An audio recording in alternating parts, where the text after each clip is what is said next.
शांति नगर की शांति। Hello India, hello India. बड़ों को ढेर सारा प्रणाम, छोटों को ढेर सारा प्यार और मेरे सारे सब्सक्राइबर कैसे हो आप सबको ढेर सारा Ram Ram. Welcome back to my YouTube channel Simi की डायरी ऑफिशियल में आप लोग का ढेर सारा स्वागत है। गणपति बप्पा मोरिया।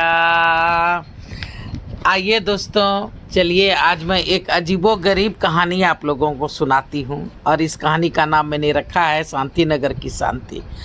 तो चलिए देखिए कैसा लगता है। संसार के ताने बाने से आज एक छोटी सी कहानी मैं आप लोगों के समक्ष लेके आ रही हूँ कि शांति नगर की शांति। किसी गांव में शांति नाम की एक औरत रहती थी।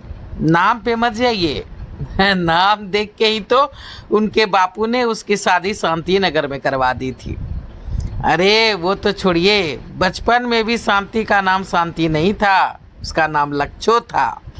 शांति नाम तो इसलिए रखा गया था क्योंकि पंडित पुरोहित का कहना था कि नाम का कुछ तो असर होगा, संस्कार बदलेगा।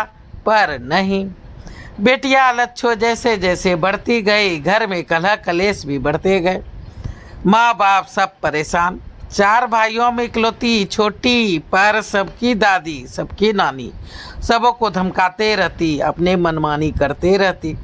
सभी खार खाते उससे, कटे कटे उससे रहते। बात बात पे चिखना चिल्लाना, हर बात की जिद करना, ये तो जैसे उसकी आदत सी हो गई थी। वो काफ़ी बदतमीज, काफ़ी गुस्सेल और काफ़ी जिद्दी थी। धीरे धीरे लच्छो फेमस होती चली गई। ना कोई उसका दोस्त, ना कोई संगी साथी। स्कूल कॉलेज घर पड़ोसी सभी उससे वाकिफ कि ये क्या चीज़ है। सभी उससे दूर भागते, कोई उसके मुंह न लगते। लोग मुंह बनाते तो सुनते, मुस्कुराते तो बात बढ़ती, लड़ाई झगड़ा तक पहुंच जाती। आखिर करे तो करे क्या। गांव वाले परेशान हो चुके थे। सब ने मिलजुल कर पंचायत बुलाई और कपिल देव जो कि लच्छो के पिताजी थे, उनसे कहा कि भाई कब तक रखोगे ये आफत घर में, शादी करो और चलता करो। कपिल देव बोले, अरे कैसे, 2 साल से तो अच्छी फसल नहीं हुई। बेटों की पढ़ाई लिखाई करवा रहा हूँ, शहर में ढेरों खर्चे हैं। ना बाबा ना, अभी तो नहीं कर पाऊँगा। तभी दूसरे लोग बोल पड़े, अरे 2 बेटा तो तुम्हारा नौकरी पे लग गया है। कपिल देव बोलता है, हाँ पर उसकी अभी उतनी कमाई तो होती नहीं है, अपने खर्चे ही पूरे नहीं होते। पंडित जी फिर बोल पड़े, जजमान एक लड़का है मेरी नज़र में, कहो तो बात चलाए। अरे रहने दीजिए पंडित जी, क्यों किसी गरीब की ज़िंदगी बर्बाद करना चाहते हैं। हमने तो जन्म दिया है, कर्जा है उसका, सो चुका रहे हैं। हमें तो नहीं लगता कि कभी उसकी शादी भी हो पाएगी।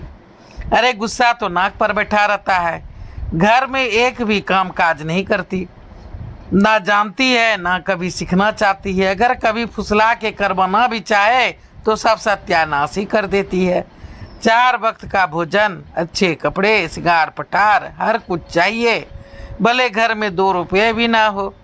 अरे बेटे की भी उम्र निकल रही है, 2 की तो नौकरी भी हो गई है, पर क्या करूं, डर से शादी नहीं कर रहा। बेटों की 2-4 रिश्ते आए भी तो वो भी भाग के चले गए, सब पता कर के चले गए। पंडित जी ने कहा, इसलिए तो कर रहा हूँ, चलता कीजिए, तभी आप शांति से जी सकेंगे और गांव वालों को भी शांति मिलेगी। आपके कहने पे ही शांति नाम रखा था ना उसका, कोई असर हुआ।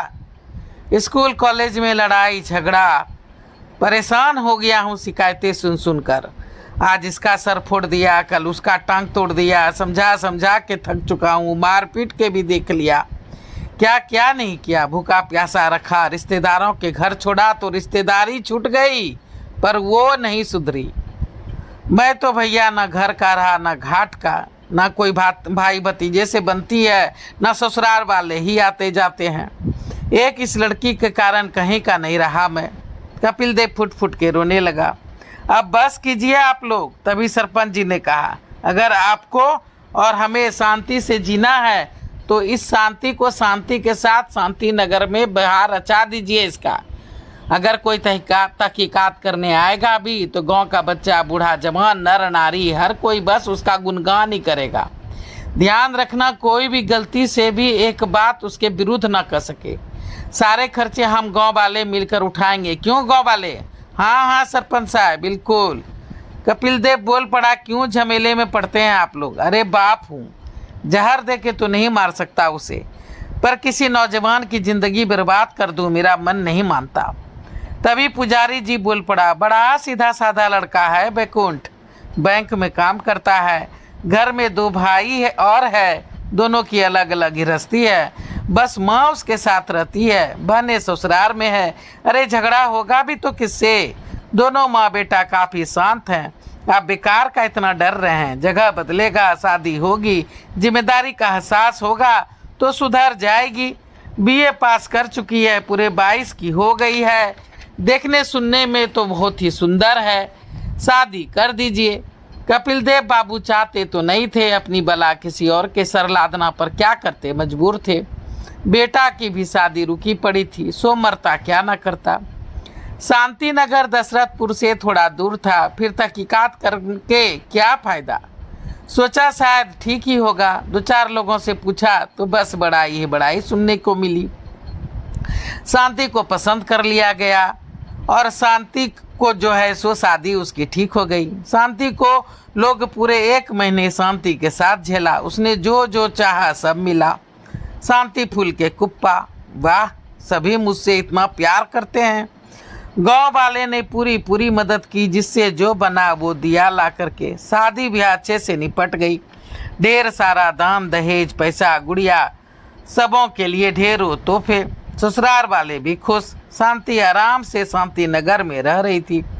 मायके वाले भी खुश थे कि अब तक तो सब ठीक है। लगता है सच में इस बार शांति को शांति नगर, मायके वाले बहुत खुश थे कि शायद शांति को शांति नगर का असर हो गया है।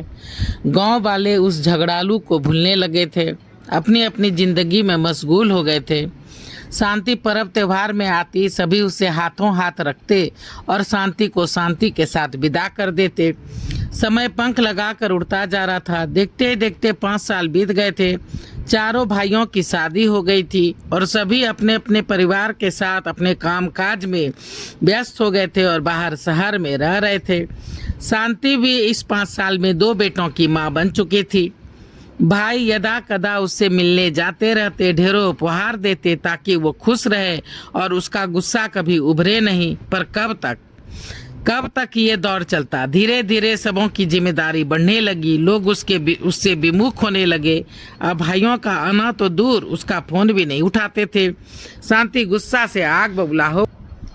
सबों की जिम्मेदारी बढ़ने लगी थी। लोग उससे विमुख होने लगे थे।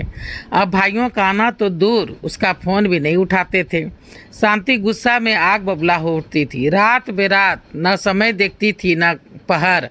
जब मन होता, जहाँ मन होता आ धमकती। कभी भाइयों के घर चली जाती तो कभी मायके, और फिर शुरू हो जाता उसका कहर। दिन भर बैठी हुक्म चलाते रहती, ना काम न काज की, दुश्मन अनाज की।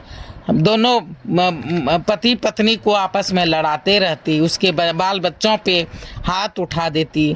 उसके बच्चे उसके भाइयों के बच्चों के साथ लड़ाई झगड़ा करते। सबका जीना हराम हो गया था। कभी बोलती मेरे बेटे को ये दे दो, तो कभी बोलती मुझे ये चाहिए, कभी वो चाहिए। सभी फिर से परेशान रहने लगे थे। शुरू में तो सबने उसके नखरे उठाए, पर कब तक। धीरे धीरे सभी उससे उबने लगे। उसके कारण अपनी जिंदगी जहन्नुम बनता देख भाइयों ने उससे सारे रिश्ते तोड़ डाले थे। तोड़ते भी तो क्यों नहीं। शांति न सिर्फ भाइयों और भाभियों को लड़ाती, बल्कि उसके बच्चों पर भी हाथ उठाने लगी थी। माँ का ऐसा व्यवहार देख दोनों बच्चे भी बिगड़ गए थे और वो भी लड़ाई झगड़ा पूरा करने लगे थे। आखिर कोई कितना सहता।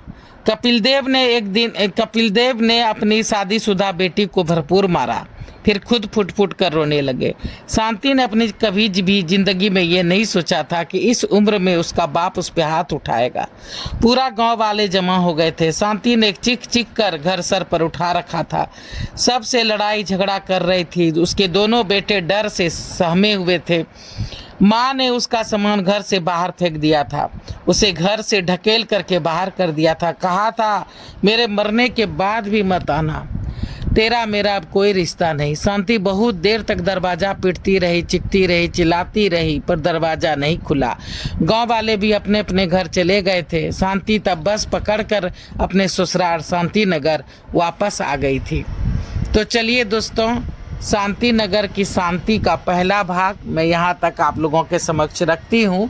फिर इसका दूसरा भाग लेकर के आप लोगों के समक्ष आऊँगी। कहानी छोटी तो है, पर शायद 2-3 एपिसोड इसकी बने।